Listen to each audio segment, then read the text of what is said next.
আপনারা এত খুশি হন কেন একটা পলিটিক্যাল লিডারে দেখলে?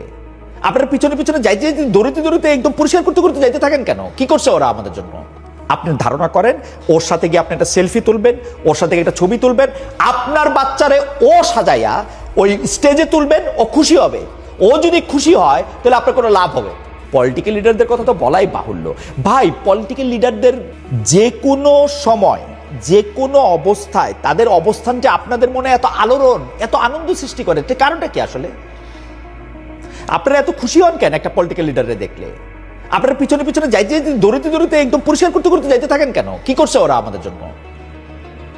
Across the party, BNP, Jamaat, Awami League, জাতীয় পার্টি, কি করছে ওরা আমাদের জন্য? যে আপনি যেইখানেই যাইতেছে, ও যাইতেছে হেমিলনের বাসিওয়ালা, আপনি পিছু পিছু দৌড় দিতেছেন, লাইনের মধ্যে এরকম দাঁড়া থাকতেছেন কেন? কি করছে ও আপনার জন্য?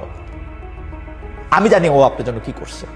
আপনি ধারণা করেন ওর সাথে গিয়ে আপনি একটা সেলফি তুলবেন, ওর সাথে একটা ছবি তুলবেন, আপনার বাচ্চারে ও সাজাইয়া ওই স্টেজে তুলবেন, ও খুশি হবে। ও যদি খুশি হয় তাহলে আপনার কোনো লাভ হবে? এইটাই তো, তাই না? আপনি কোনো আদর্শ থেকে, আপনার কোনো চিন্তা থেকে যে ভাই আমি এই আদর্শে বিশ্বাস করি, উনি এই আদর্শের ধারক বাহক, আমার কথা উনি শুনতেছে, আপনার কথা তো শুনলে তো আপনি খুশি হবেনি। আপনার কথা শুনতেছে মানে আপনার একটা পারমিট দিতেছে, আপনার একটা কাজ দিতেছে, একটা টেন্ডার দিতেছে, এই তো। আপনার দেশের উপকার হবে এই জিনিসটা, এই লাইনটা আমার দেশের উপকার, মানে আমার জন্য না, আমার দেশের উপকার হবে।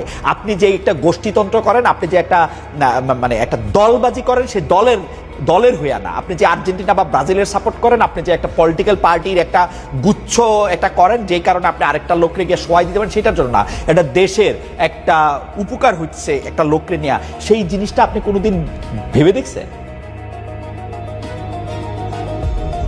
সেই জিনিসটা আপনার কোনো ভাবনা, সুদূরতম ভাবনার মধ্যে এটার মধ্যে আসে? একটা সম্পাদকের বলি, একটা সাংবাদিকের বলি, তাদের এই ভাবনাটা আসে? সব জায়গাতেই ভাই ব্যবসা, সব জায়গাতেই আমার লাভ। আপনি কারো দিকে তাকায় হাসবেন না তার সাথে দুইটা কথা কবেন, এইটার আগে আপনি চিন্তা করেন সে কোন চেয়ারটার মধ্যে বসে রয়েছে।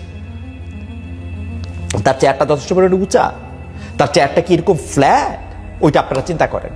সে কি আমার মতো মাটিতে এসে বসছে, এটা আপনারা চিন্তা করেন।